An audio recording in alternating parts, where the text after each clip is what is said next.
खबरों में आगे बढ़ते हैं। उत्तर प्रदेश में अवैध घुसपैठ पर अब सबसे बड़ी कार्रवाई, क्योंकि सरकार ने स्पष्ट संदेश दे दिया है। दिल्ली मॉडल पर अब यूपी के हर जिले में डिटेंशन सेंटर बनाए जा रहे हैं और अब निशाने पर सिर्फ बांग्लादेशी या रोहिंग्या ही नहीं बल्कि अफ्रीकी देशों से आए अवैध घुसपैठिए भी होंगे। क्या है ये नया मॉडल, कैसे होगी डिपोटेशन और कानून व्यवस्था पर इसका क्या असर पड़ेगा, देखिए हमारी खास रिपोर्ट।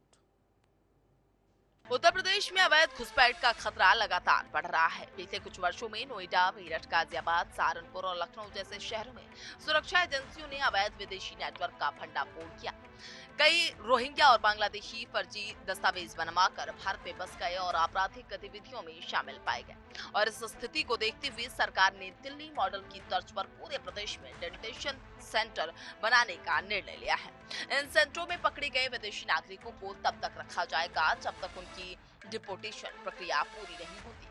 मऊ, गौतम बुद्ध नगर और लखनऊ में निर्माण शुरू हो चुका है। उत्तर प्रदेश में पिछले कुछ वर्षों में कई शहरों में अफ्रीकी नागरिकों के फर्जी वीजा, ओवरस्टे और अवैध गतिविधियों के मामले सामने आए।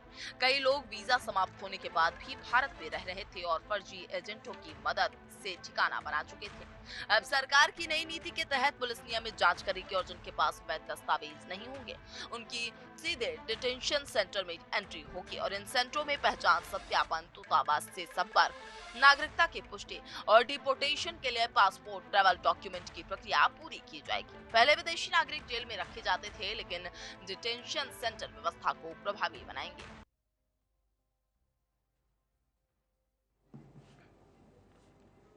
वही अवैध विदेशियों की बढ़ती आबादी पर सरकार की नजर पहले भी रही है, लेकिन इस बार कदम कहीं अधिक सख्त और व्यापक है। बांग्लादेशी और रोहिंग्या के बाद अब अफ्रीकी देशों से आए अवैध नागरिक भी जांच के दायरे में होंगे। इस बड़े अभियान के पीछे क्या है सरकार की रणनीति, देखिए इस रिपोर्ट में। उत्तर प्रदेश सरकार का कहना है कि अवैध विदेशी न केवल जनसंख्या पर दबाव बढ़ाते हैं बल्कि कई मामलों में वो आतंकियों और मानव तस्करी गिरोहों के लिए भी आसान लक्ष्य बन जाते हैं। पिछले कई सालों में रोहिंग्या नेटवर्क पाकिस्तानी एजेंसियों से जुड़े भी पाए गए, जबकि कुछ बांग्लादेशी गिरोह चोरी, लूट और नकली पहचान बनाने में शामिल रहे। इसी कारण सीएम योगी आदित्यनाथ ने आदेश दिया है कि अवैध घुसपैठ पर जीरो टॉलरेंस होगा और राज्य में एक भी विदेशी बिना दस्तावेज नहीं रहेगा। डिटेंशन सेंटर से पकड़े गए लोग फरार नहीं हो सकेंगे और स्थानीय पुलिस की जिम्मेदारी कम होगी। उत्तर प्रदेश में बनाए जाने वाले डिटेंशन सेंटर पूरी तरह कानूनी ढांचे के अनुसार संचालित होंगे। ये जेल नहीं बल्कि होल्डिंग सुविधा है, जहां विदेशी नागरिकों को रखा जाएगा और उन्हें भोजन, चिकित्सा सुविधा और सुरक्षा प्रदान की जाएगी।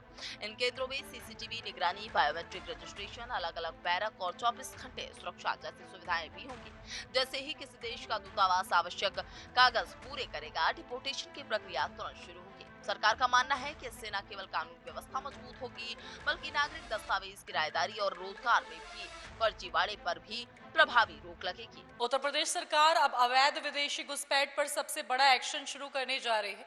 दिल्ली मॉडल की तर्ज पर यूपी के हर जिले में डिटेंशन सेंटर बनाए जा रहे हैं, जहां बांग्लादेशी, रोहिंग्या और अफ्रीकी देशों से आए अवैध नागरिकों को रखा जाएगा जब तक कि उनकी डिपोटेशन प्रक्रिया पूरी ना हो जाए। सीएम योगी आदित्यनाथ का स्पष्ट निर्देश रहे कि राज्य में एक भी अवैध विदेशी नहीं बचेगा। नई व्यवस्था से पहचान, सत्यापन और दूतावास संपर्क और यात्रा दस्तावेजों की प्रक्रिया तेजी से पूरी होगी। कैमरा पर्सन उज्जवल के साथ मैं स्वाति सिंह, टीवी 100।